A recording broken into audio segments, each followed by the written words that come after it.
하늘에 계신 우리 아버지여, 이름이 거룩히 여김을 받으시오며 나라가 임하시오며 뜻이 하늘에서 이루어진 것 같이 땅에서도 이루어지이다.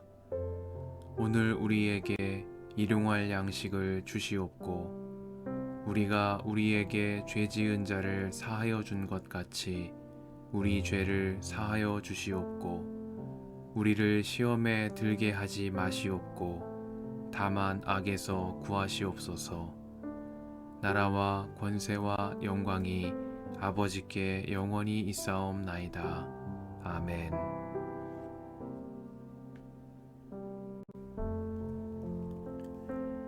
은을 캐는 광산이 있고 금을 정련하는 재련소도 있다.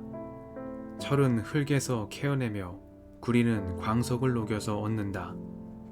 광부들은 땅속을 깊이 파고 들어가서 땅속이 아무리 캄캄해도 그 캄캄한 구석구석에서 광석을 캐어낸다. 사람이 사는 곳에서 멀리 떨어진 곳, 사람의 발이 가 닿지 않는 곳에 사람들은 갱도를 판다. 줄을 타고 매달려서 외롭게 일을 한다. 땅 위에서는 먹거리가 자라지만 땅 속은 같은 땅인데도 용암으로 들끓고 있다. 바위에는 사파이어가 있고 돌가루에는 금이 섞여 있다. 솔개도 거기에 이르는 길을 알지 못하고 매의 날카로운 눈도 그 길을 찾지 못한다. 겁없는 맹수도 거기에 발을 들여놓은 일이 없고 무서운 사자도 그곳을 밟아본 적이 없다.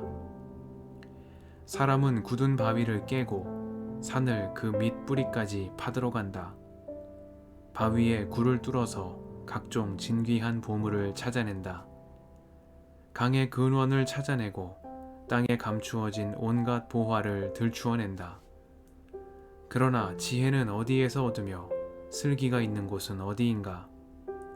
지혜는 사람에게서 발견되는 것이 아니다. 사람은 어느 누구도 지혜의 참 가치를 알지 못한다.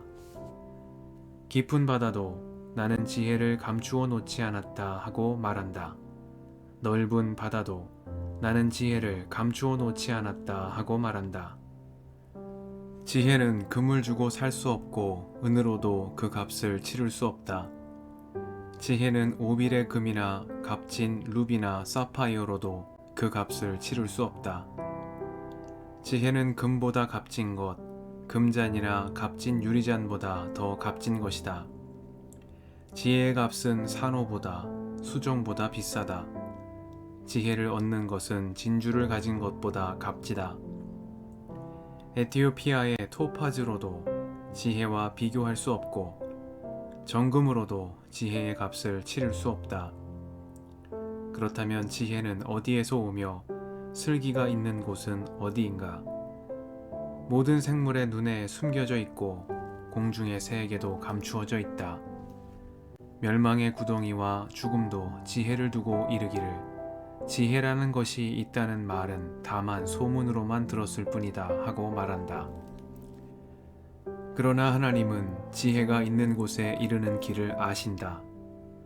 그분만이 지혜가 있는 곳을 아신다. 오직 그분만이 땅끝까지 살피실 수 있으며 하늘 아래에 있는 모든 것을 보실 수 있다. 그분께서 저울로 바람의 강약을 달아보시던 그때에 물의 분량을 달아보시던 그때에 비가 내리는 규칙을 세우시던 그때에 천둥 번개가 치는 길을 정하시던 그때에 바로 그때에 그분께서 지혜를 보시고 지혜를 칭찬하시고 지혜를 튼튼하게 세우시고 지혜를 시험해 보셨다. 그런 다음에 하나님은 사람에게 말씀하셨다. 주님을 경외하는 것이 지혜요 악을 멀리하는 것이 슬기다.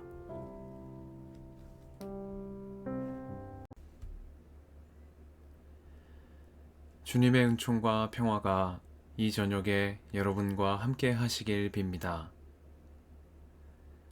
지혜는 사람에게서 발견되는 것이 아니다.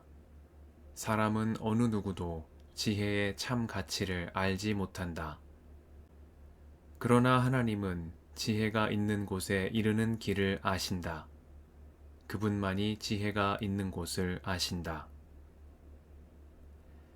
말씀 앞에서 성령의 인도하심과 지혜를 구합니다.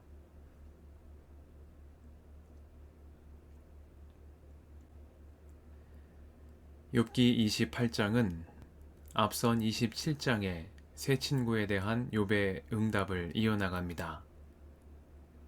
엘리바스와 빌닷과 소발은 마치 그들이 인생의 모든 지혜를 깨달은 사람인 양 욥에게 교훈을 전하려 했습니다. 고난에 빠진 친구를 위한 말이었다고는 하나 그들의 말은 욥에게 아무런 위로도 도움도 되지 않았습니다.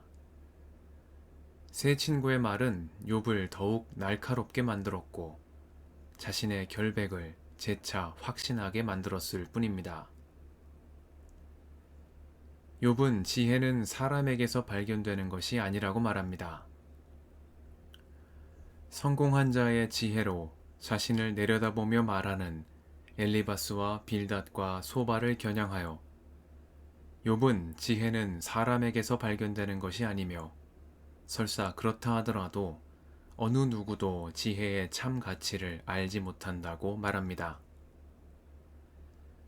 그들은 자신의 지난 경험과 지식을 통해 깨닫게 된 지혜를 확신하지만 어느 누구도 지혜의 모든 면을 알 수 없으며 그 가치를 온전히 깨달을 수 없다는 것입니다. 한 사람을 성공의 길로 이끈 지혜가 다른 이에게는 멸망에 이르는 지름길이 될 수도 있고 그 반대의 경우도 있을 수 있기 때문입니다. 그렇기에 욥은 사람에게서 발견된 지혜를 신뢰하지 않습니다. 더욱이 그런 지혜를 세상에 불변하는 법칙인 양 설파하는 세 친구의 말은 더욱 신뢰할 수 없습니다. 욥은 눈을 들어 하나님을 바라봅니다. 그분만이 지혜가 있는 곳을 아신다고 말합니다. 참으로 지혜로운 사람은 자신의 지난 경험과 지식에서 나온 사람에게서 발견된 지혜를 따르는 사람이 아닙니다. 그는 지혜가 있는 곳을 아시는 하나님을 바라보는 사람입니다. 욥이 지혜에 관한 응답 끝에 주님을 경외하는 것이 지혜요, 악을 멀리하는 것이 슬기라고 말하는 이유입니다. 세상에는 지혜로운 말들이 많이 있습니다. 저마다 유익이 있고 때에 따라 우리를 성장시키는 양분이 되기도 합니다. 그러나 삶에 도움이 되는 어떠한 지혜의 말이라 할지라도 모든 문제에 대한 해답이 되지는 못합니다. 같은 지혜의 말이라 할지라도 그 말은 상황에 따라, 사람에 따라, 때에 따라 달리 해석되며 다른 힘을 갖습니다. 어떤 일을 일으켜 세우는 말이 다른 일을 주저앉히는 말이 되기도 하고 어떤 이에게는 희망의 소식이 되는 말이 다른 이에게는 심판의 경고가 되기도 합니다. 그렇기에 어느 누구도 지혜의 참 가치를 알지 못한다는 욥의 말은 참입니다. 지혜자의 말이라 할지라도 그 말의 가치가 다를 수밖에 없기 때문입니다. 그래서 욥은 사람에게서 발견되는 지혜가 아니라 지혜의 근원이신 하나님을 바라보라고 말합니다. 지혜는 고정된 지식이 아니요 삶의 태도에 가깝기 때문입니다. 주님을 경외하는 삶의 태도가 지혜요, 악을 멀리하는 삶의 태도가 슬기입니다. 이러한 욥의 통찰이 오늘 내 모습을 비추어 보는 거울이 되면 좋겠습니다. 함께 기도하시겠습니다.